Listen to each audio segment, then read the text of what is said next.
দেখে নাও পাহাড়ি নদীর ছুটে চলা। পাহাড় এবং জলরাশি পাশাপাশি,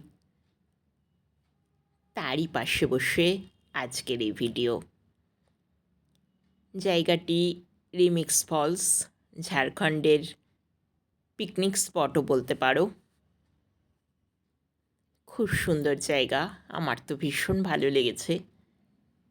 ভিডিওটি দেখার পর আশা করছি তোমাদের সকলের ভালো লাগবে। এই বিশাল পাথরের বাঁধন পেরিয়ে দেখো জলরাশি কি সুন্দর গতিতে ছুটে চলেছে তার নির্দিষ্ট পথে, নির্দিষ্ট গন্তব্যে। কোনো বাধা সে মানে না। প্রকৃতির এই উদার করা সৌন্দর্য সত্যি বিস্ময়কর।